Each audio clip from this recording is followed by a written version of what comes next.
నమస్తే. రాష్ట్ర రాజకీయాలకు సంబంధించి ఇదొక ప్రత్యేకమైనటువంటి ఇంటర్వ్యూ అనాలి.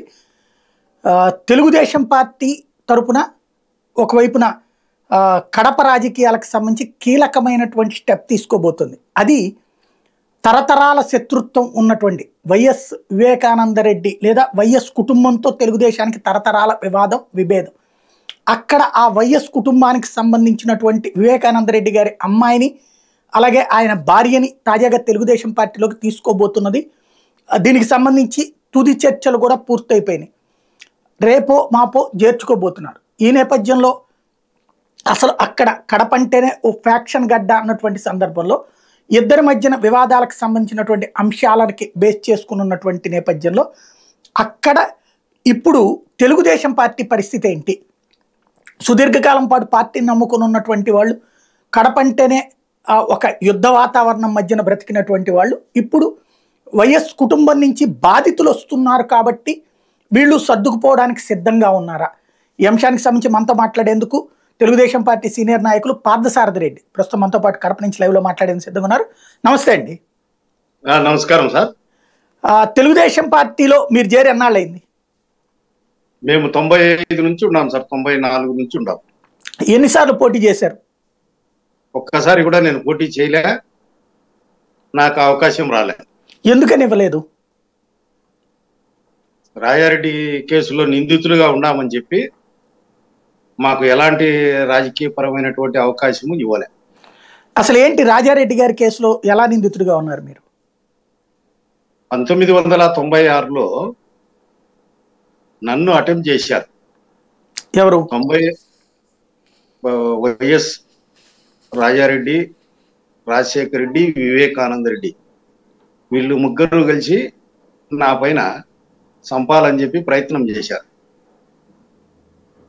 గాయాలతో, తీవ్రమైన గాయాలతో, కొన ఊపిరితో బయటపడ్డాను.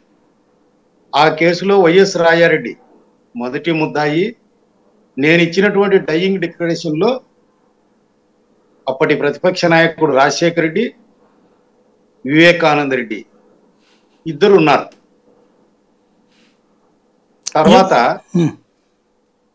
తర్వాత పదే పదే నన్ను చంపాలని ప్రయత్నం చేసినటువంటి దాంట్లో మమ్మల్ని మేము రక్షించుకునేదానికి, మా ప్రాణాలను కాపాడేదానికి వైఎస్ రాజారెడ్డి యాక్సిడెంటల్గా మర్డర్ జరిగింది.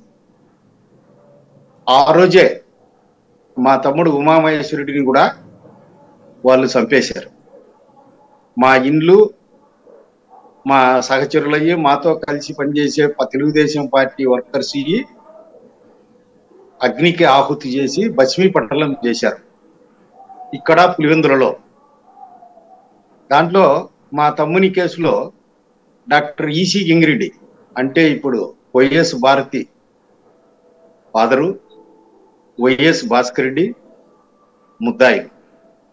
వైఎస్ రాజారెడ్డి కేసులో మా కుటుంబంతో పాటు కొందరు అమాయకులను కూడా ముద్దాయిలుగా చేర్చడం జరిగింది. దాని తర్వాత వైఎస్ జగన్ నన్ను చంపేదానికి సూట్ కేసు బాంబు పెట్టాడు. వాళ్ళ తాత కేసు సెషన్స్ కోర్టులో ట్రయల్ జరిగేటప్పుడు సూట్ కేసు బాంబు పెట్టడం జరిగింది. అది సిబిసిఐడి పోలీసులే కనుక్కున్నారు. అసెంబ్లీలో 6 గంటల పాటు చర్చ జరిగింది. అప్పుడు ముఖ్యమంత్రిగా చంద్రబాబు నాయుడు గారు పెద్ద ఆయన ఉన్నారు, ప్రతిపక్ష నాయకుడిగా రాజశేఖర రెడ్డి ఉన్నారు. ఏమి జరిగిందో తెలియదు కానీ ఆ కేసులో ప్రధాన పాత్రధారైనటువంటి జగన్ కేసులో నుంచి తప్పించుకున్నాడు. దంతులూరి కృష్ణ ఆ కేసులో ముద్దాయిగా చేర్చడం జరిగింది. అతను రిమాండ్లో ఉన్నాడు. రిమాండ్లోనే శిక్షాకాలం పూర్తి చేసుకొని బయటకు వచ్చాడు. వారి కుటుంబం చేతిలో వందలాది మంది పులివెందుల నియోజకవర్గంలో హతమయ్యారు. అసలు మీకు వాళ్ళకి ఎందుకు గొడవ వచ్చింది? రాజకీయంగా నేను తెలుగుదేశం పార్టీకి సపోర్ట్ చేయడము 1995లో మేము వేముల మండలము జెడ్పీటీసీ తెలుగుదేశం పార్టీని గెలిపించాం. తర్వాత జరిగినటువంటి పంచాయతీ బోర్డు ఎన్నికల్లో మా ఫాదర్ కీర్తిశేషులు పేర్ల పాపిరెడ్డి గారిని సర్పంచ్గా చేయడము, ఆ క్రమంలో వివేకానంద రెడ్డితో పాటు వాళ్ళ brother in law Narreddy Chandrasekhar Reddy అయితేనేమి, నర్రెడ్డి శివప్రకాష్ రెడ్డి అయితేనేమి వందలాది మంది రావడము, మా ఊరిపైకి రావడము, ఇవన్నీ జరిగింది. మమ్మల్ని అందరినీ అరెస్ట్ చేయించడము, మా ఫాదర్ ఒక్కడే ఆ పంచాయతీ బోర్డు ఎలక్షన్లలో ఉండడము, గెలవడము, ఇవన్నీ జరిగినాయి. ఆ వందలాది మంది చనిపోయిన వాళ్ళు కానీ, ఆస్తులు పోగొట్టుకునే వాళ్ళు కానీ వాళ్ళ చేతుల్లో, అంటే రాజకీయంగా మీరు ఎదుగుతున్నారని చూసి అందుకని మీ మీద దాడి చేశారా, హత్యా ప్రయత్నం చేశారా? కేవలం రాజకీయంగా ఎదుగుతున్నాము, నేను ఒక అడ్వకేట్ను, పులివెందుల్లో ఉండేవానప్పుడు రాజకీయంగా ఎదుగుతున్నాము. 96లో కొన ఊపిరితో రాజశేఖర రెడ్డి గెలవడం జరిగింది. వారికి వరుస పరాజయాలు, గ్రామాల్లో ఎదురు దెబ్బలు, అప్పటి కాంగ్రెస్ పార్టీలో ఉన్నటువంటి అనేక మంది తెలుగుదేశం పార్టీలో చేర్చే దాంట్లో నా పాత్ర ఉంది అని చెప్పి నన్ను ఎలిమినేట్ చేయాలనుకున్నారు.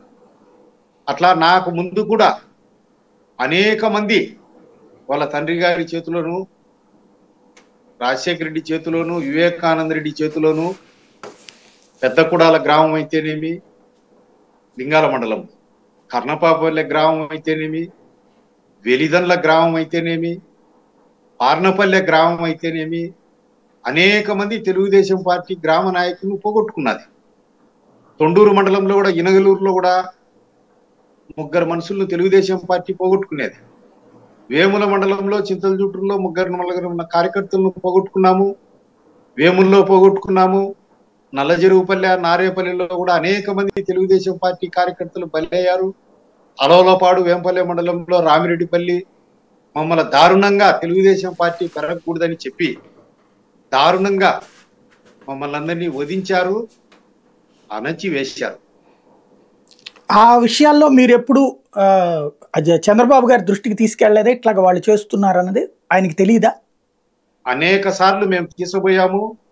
మాకంటే ముందు వాళ్ళు కూడా 1983 నుంచి తీసుకుపోయారు. 83 నుంచి కూడా విలేకరి నారాయణ, రాంగోపాల్ రెడ్డి అనే తెలుగుదేశం కార్యకర్త, పెద్దమల్లు కృష్ణారెడ్డి అనే ఒక లీడరు, పెద్దకుడాల గ్రామం వెల్లుతుల్రా రాజగోపాల్ రెడ్డిని, ఈ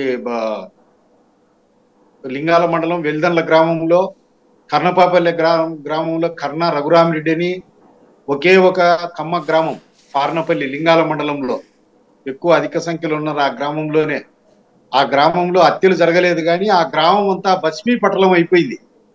సూర్యనారాయణ అనే పెద్ద ఆయన తెలుగుదేశం వైపు ఉన్నాడు కాబట్టి. ఇట్లా అన్ని చోట్ల వందలాది మంది 1983 నుంచి ఎంతో మంది తెలుగుదేశం పార్టీ కార్యకర్తలను, మెరికల్ లాంటి కార్యకర్తలను పోగొట్టుకునేది. అంటే అక్కడ 83 నుంచి అంటే తెలుగుదేశం పార్టీని 89 దాకా అధికారంలో ఉంది కదా, అయినా కూడా పార్టీ మిమ్మల్ని కాపాడలేదా? అధికారంలో ఉన్నప్పుడు కూడా ఇక్కడ కార్యకర్తలను కాపాడుకోలేకపోయింది తెలుగుదేశం పార్టీ. ఎప్పటికి కూడా వాళ్ళ రిగ్గింగ్ను ఆపలేకపోయింది, వాళ్ళ దౌర్జన్యాన్ని ఆపలేకపోయింది. ఇండ్ల దగ్గరికి పిలుచుకొని మాకు ఓట్లు వేయండి అని చెప్పేవాళ్ళు 95 వరకు. 84లో ఒక్క పర్యాయం మాత్రమే డాక్టర్ డిఎన్రెడ్డి గారు గెలిచారు. డిఎన్రెడ్డి గారు ఎంపీగా ఉన్నప్పుడు కూడా తెలుగుదేశం పార్టీ కార్యకర్తలను పోగొట్టుకునింది. అక్కడ మొదట్లో బాంబుల శివారెడ్డి గారు ఉన్నప్పుడు ఆధిపత్యం తెలుగుదేశంది అనేవాళ్ళు, నిజం కదా? అక్కడ జమ్మలమడుగు ఏరియాలోనే, జమ్మలమడుగు నియోజకవర్గంలోనే బాంబుల శివారెడ్డి ఆధిపత్యం కొనసాగేది. పులివెందులలో ఎవరి ఆధిపత్యము తెలుగుదేశం పార్టీ అధికారంలో ఉన్నా అధికారంలో లేకపోయినా కొనసాగేది కాదు. మొదటి నుంచి రాజారెడ్డి వాళ్ళదే, కాంగ్రెస్ వాళ్ళ ఆధిపత్యం. రాజారెడ్డి, రాజశేఖర రెడ్డి, వివేకానంద రెడ్డి వీళ్ళదే ఇక్కడ. ఇప్పుడు వాళ్ళ అంటే మొన్న వివేకానంద రెడ్డి గారు మరణించారు. ఆయన గురించి వాళ్ళ షర్మిల గారు మాట్లాడిన చూసాం. 5 ఏళ్ళు అయింది ఆయన చనిపోయి. ఆయన చాలా మంచివాడు, అసలు ఎవరికైనా సహాయం చేసే గుణం గలవాడు, కష్టం వచ్చిందంటే తన వెహికల్లో తీసుకెళ్ళి మరి ఆ సేవలు అందించేవాడు, ఊరు మొత్తానికి సేవ చేసే అట్లాంటి మహనీయుడిని హత్య చేశారు అని చెప్తున్నారు. ఆయన అట్లాంటి మహనీయుడేనా? వాళ్ళ పార్టీలో ఉండే కార్యకర్తలకు సహాయం చేయడంలో, హత్యలు చేసే వాళ్లకు బాంబులు, మారణాయుధాలు అందించడంలో, వారిని తెలుగుదేశం పార్టీ కార్యకర్తలను చంపిన తర్వాత కోర్టుకు పోలీసులకు హాజరుపరచడంలో, వాళ్లకు ఆర్థికంగా సహాయం చేయడంలో అన్ని విధాలా ఉండొచ్చు, నేను కాదన్ను. తెలుగుదేశం పార్టీ కార్యకర్తలను మాత్రం అణిచివేశాడు ఆయన కూడా. అంటే ప్రజలకి మంచి చేసేవాడా లేదా? సాధారణ ప్రజలకి, కాంగ్రెస్ పార్టీకి సంబంధించినటువంటి ప్రజలకు మంచి చేసేవాడు. తెలుగుదేశం పార్టీకి చేసినటువంటి కార్యకర్తలకు ఏ ఒక్కరికి మేలు జరిగేది కదా. మాకు మేలు జరిగింటే, సమదృష్టితో చూసింటే ఇంతమంది తెలుగుదేశం పార్టీ కార్యకర్తలు ఎందుకు చనిపోతారు పులివెందుల నియోజకవర్గంలో? ఆయన పాత్ర ఏంటి? వీళ్ళు చెబితే ఆయన చేసేవాడా, లేకపోతే ఆయనే ఇనిషియేటివ్ తీసుకునేవారా వివేకానంద రెడ్డి గారు? వాళ్ళు ముగ్గురు త్రిమూర్తి బృందం కూర్చుంటారు. ఫలానా వాని ఎలిమినేట్ చేయాలని రాజశేఖర రెడ్డి ఆర్డర్ వేస్తాడు. వారి తండ్రి రాజారెడ్డికి చరిత్ర లేదు కాబట్టి, రాజకీయాల్లో నిలబడలేడు కాబట్టి వాళ్ళ నాయన పేరు పెడతారు దానికి. ఆ ఇన్సిడెంట్ చేసేదానికి ఆ తెలుగుదేశం పార్టీ కార్యకర్తను ఎవరైతే వాళ్ళు సెలెక్ట్ చేశారో ఆ కార్యకర్తను సంహరించేటందుకు వివేకానంద రెడ్డి ముద్దాయిల్ను ఆ సీనుకు ఫలానా వాళ్ళను పిలిపించంటే పిలిపించడము, సీను దగ్గరికి అదను చూసి పంపడము, వారికి కావాల్సినటువంటి ఆయుధ సామాగ్రి, కత్తితో చంపగలరా, తుపాకులతో చంపగలరా, బాంబులు వేసి చంపగలరా అనేది నిర్ధారించి వారికి కావాల్సినటువంటి సహాయ సహకారాలు అందించడము, ఆ వ్యక్తిని హతమార్చిన తర్వాత పోలీసులు చితకబాదేటుగా ఉంటే, స్ట్రిక్ట్ ఆఫీసర్ ఉంటే కోర్టుకు వాలంటరీగా సరెండర్ చేయడము, ఒకవేళ పోలీసు లిబరల్ ఆఫీసర్ ఉంటే వాళ్ళని మేనేజ్ చేసి పోలీసులకు సరెండర్ చేసి పోలీసుల ద్వారా కోర్టుకు పెట్టడము, అవి అయిపోయిన తర్వాత వాళ్ళకు బెయిళ్లకు వకీళ్లతో మాట్లాడడము, వకీళ్లకు ఫీజులు ఇవ్వడము, పీపీలతో మేనేజ్ చేసి మాట్లాడడము, బెయిల్ వచ్చిన తర్వాత వాళ్ళకు బయటకు వచ్చిన తర్వాత వాయిదాలకు పోయేటందుకు వాళ్ళకు జీపులు ఏర్పాటు చేయడము, డీజిల్ ఏర్పాటు చేయడము, ప్రతి జీపుకు డబ్బులు ఏర్పాటు చేయడము, కేసునంతా ఫాలోఅప్ చేయడము, బాధితులను ఇబ్బంది పెట్టడము, అది ఆయన డ్యూటీ. రైట్. ఇవాళ వివేకానంద రెడ్డి గారి హత్య విషయంలో వాళ్ళిద్దరూ కూడా బాధితులు కాబట్టి వాళ్ళ భార్య వాళ్ళ కుమార్తెల్ని తెలుగుదేశం పార్టీలో చేర్చుకోవాలి అనుకుంటున్నది చంద్రబాబు నాయుడు గారు. మీరేమనుకుంటున్నారు అనేది? చంద్రబాబు నాయుడు గారు ఆ తప్పు చేస్తారని నేను అనుకోను. ఎందుకంటే ఆయన పార్టీ కార్యకర్తలను ఇక్కడ ఇబ్బంది పడింది, సమూలంగా నాశనం అయిపోయింది, ఆస్తులు మనుషులను అందరినీ. అది పుకారే అని ఇప్పటికి కూడా నమ్ముతాడా? నేను కూడా పరిశీలించిన ఆడ షర్మిల గాని వాళ్ళు ఎవరు మాట్లాడినా, సునీతమ్మ గాని ఎవరు మాట్లాడినా ఏం చెప్తున్నారు? రాజశేఖర రెడ్డికి ఒక విధేయుడైనటువంటి తమ్ముడు, ఒక లక్ష్మణుల్లా ఆయన్ను అనుసరించినాడు, ఆయన చెప్పిన పని అంతా చేసినాడు అనేది ఉంది. తర్వాత కూడా ఏం చెప్పినారు? ఆయన హత్యకు గురయ్యేదానికి కూడా ఆ రాత్రి 11 గంటల వరకు వైసీపీకే ప్రచారం తిరిగినాడు. ఎక్కడ మాట్లాడినా ఏం మాట్లాడినా మన జగన్ను సీఎం కుర్చీలో కూర్చోబెట్టాలా, ఏమన్నా చిన్నయ్యి చితకయి ఉంటే మర్చిపోవాలా. చెప్పండి. ఏదో ఆడియో మిస్ అవుతుంది మీది, మ్యూట్లో పడింది చూడండి మీది ఆడియో. పార్థసారథి గారు మీ ఆడియో మ్యూట్లో పడింది చూడండి ఒక్కసారి. పార్థసారథి గారు నా మాట వినపడుతుందా? పార్థసారథి గారు నా మాట ఒక్కసారి వినండి, ఒక్క ముక్క. మీ ఆడియో మ్యూట్. వాళ్ళదే చెప్పుకుంటున్నారు, ఒక బాధితులుగా గుర్తిస్తాం. వాళ్ళు చేసిన దాంట్లో ఆయన కూడా ఇంతకుముందు గతంలో పాత్రధారే. ఈరోజు ఈ పుకారుగా వచ్చింది కడప ఎంపీకి నిలబడతాడు వైఎస్ సౌభాగ్యమ్మ గాని అనేది మాకు భరించరానటువంటి అవమానము, మనోవేదన కలిగించేది. వారి కేసులకు కోట్లాది రూపాయలు ద్రవ్యం పెట్టడము, పార్టీ వారికి కోట్లు ఖర్చు పెట్టి ఎంపీ క్యాండిడేట్ గా నిలబెట్టడము, అది ఇక్కడ వందలాది వేలాది మంది పార్టీ కార్యకర్తలకు శ్రేయస్కరం కాదు. బతికిన వారు కానీ వారి చేతుల్లో మరణించిన ఆత్మలు కానీ సంతోషించవు. ఏ పార్టీ కోసమైతే మేము ప్రాణాలు ఒడ్డి పోరాడినామో ఆ పార్టీలేకే మాకు శత్రువులను తీసుకొని వారితో కలిసి పనిచేయాలంటే మాకు ఎంతో అవమానకరంగాను ఎంతో ఇబ్బందికరంగాను ఉంటుంది అని చెప్పి ఇక్కడ తెలుగుదేశం పార్టీ వాళ్ళ చేతిలో, వైసీపీ చేతిలో కానీ కాంగ్రెస్ చేతిలో కానీ బాధితులైన అందరూ కూడా మిక్కిలి దుఃఖసాగరంలో మిగిలిపోయినారు. అంటే ఇక్కడ శత్రువుకి శత్రువు మిత్రుడు అవుతారు కదా. ఇప్పుడు వాళ్ళు వచ్చేటప్పటికి ఇంతకు ముందంటే వాళ్ళ నాన్న చేశాడు బాగానే ఉంది, ఇప్పుడు వచ్చేటప్పటికి వాళ్ళు మారిపోయారు, మీ శత్రువుని వాళ్ళు శత్రువుగా చూస్తున్నారు. ఇప్పుడు జేసీ దివాకర్ రెడ్డి పరిటాల వాళ్ళకి దశాబ్దాల తగవలు ఉన్నాయి, వాళ్ళిద్దరూ కలిసిపోయారు 2014 తర్వాత. అట్లాగే ఇప్పుడు పార్టీ పరిస్థితి రీత్యా కలిస్తే ఆదరించరా? ఆదరించాలంటే ఒక్కటి, ఏ వైపు చూసినా మాకు వీళ్ళే కనపడుతున్నారు. National party Congress party, YS Sharmila madam, YCP YS Jaganmohan Reddy, ఇప్పుడు సౌభాగ్యమ్మ వైఎస్. నిన్న మొన్నటి వరకు బీజేపీతో జగన్మోహన్ రెడ్డికి విపరీతమైనటువంటి అటాచ్మెంట్, బీజేపీతోనే పవన్ కళ్యాణ్ పార్టీకి కూడా అటాచ్మెంట్. మేము ఏ వైపు తిరగాలి? వారి చేతిలో వజింపబడి అది లొంగుబాటు అవుతుంది. వారికి ఏ విధంగా ఒకవేళ నిర్ణయం జరగదని అనుకుంటాడా, జరిగితే ఏ విధంగా చేయాలి? శత్రువు ఏ విధంగా మిత్రుడు? మమ్మల్ని వధించినందుక ఎలా మిత్రుడు అవుతాడు? అంటే మగవాళ్ళు చేశారు కానీ ఆడవాళ్ళకి సంబంధం లేదు, ప్లస్ ఆడవాళ్ళు కూడా బాధితులు అయ్యారు కదా, వాళ్ళ నాన్న వాళ్ళ భర్త చనిపోయినట్టు అవుతుంది కదా. నిజమే, మీరు చాలా గొప్ప ప్రశ్న, మంచి ప్రశ్న, వివేకంతో కూడినటువంటి ప్రశ్న అడుగుతున్నారు. చాలా సంతోషం. సరే, YS Vivekananda Reddy brother in law, మాకు దగ్గర బంధువులు. వైఎస్ సౌభాగ్యమ్మ పెదనాయన పక్కీరారెడ్డి, నర్రెడ్డి పక్కీరారెడ్డి, లింగాల మండలం తేర్నాంపల్లె గ్రామం. నర్రెడ్డి చంద్రశేఖర్ రెడ్డి, ఆయన లింగాల మండలానికి ఒకసారి మండలాధీశుడు గాను, ఒకసారి జిల్లా పరిషత్ మెంబర్ గాను పనిచేశారు.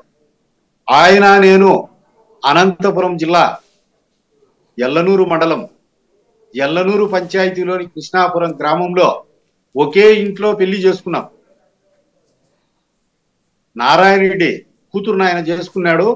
నారాయణ రెడ్డి అన్న కొన్నతోట ఆదినారాయణ రెడ్డి మనవరాలు నేను చేసుకున్నాను. ఒకే ఇంటి అల్లుళ్ళం, కో బ్రదర్స్.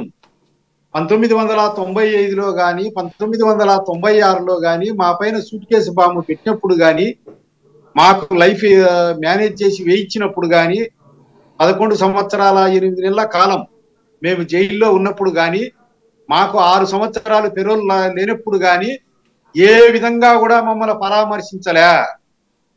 వీళ్ళకి తెలుసు కదా, సునీతమ్మకు తెలిసి ఉండకపోవచ్చు, సౌభాగ్యమ్మకు తెలుసు, శివప్రకాష్ రెడ్డికి తెలుసు, ఆయనకు నర్రెడ్డి చంద్రశేఖర్ రెడ్డికి తెలుసు, పార్థసారథి రెడ్డి మనకు చాలా దగ్గర బంధువు. అంతకు ముందు ఈ తులసమ్మ రామాంజనేయ రెడ్డి కూడా మా భార్యకు అవ్వా తాత కావాలా, వాళ్ళే వెళ్ళటానికి పిలుచుకొచ్చింది సీమలవాగుపల్లి నుంచి. మా భార్య వాళ్ళ అబ్బా ఆదినారాయణ రెడ్డి, ఎక్స్ ఎమ్మెల్యే చవ్వా బాలరెడ్డి, అంకాలమ్మ గుడూరు, తిరుమల రెడ్డి. ఏ రోజైనా కానీ మా ఊరి పైకి వచ్చినప్పుడు 95లో ఎన్నికల్లో వచ్చినప్పుడు, మండల ఎలక్షన్ లో జరిగి వచ్చినప్పుడు వందలాదిగా తరలి వచ్చినారు వాహనాలు, మిడతల దండు వచ్చినట్టు. ఆ రోజు ఖండించలే. మళ్ళా మా ఫాదర్ నిలవన్నప్పుడు వచ్చినారు, ఖండించలే. నన్ను నరికినప్పుడు ఖండించలే. మేము జైలుకు పోయినప్పుడు ఇది అన్యాయమని వాళ్ళకు చెప్పలేదే.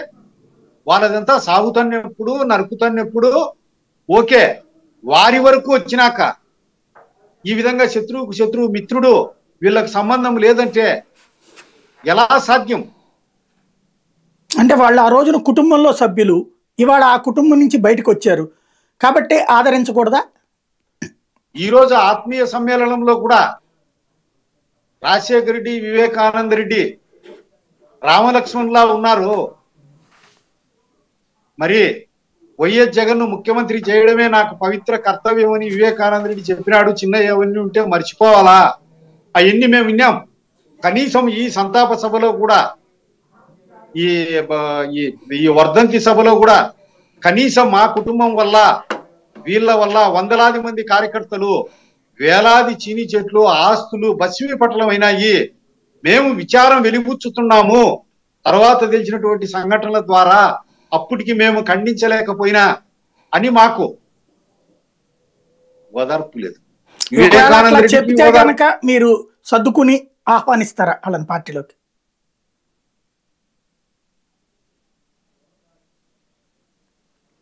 ఆడియో మిస్ అవుతుంది.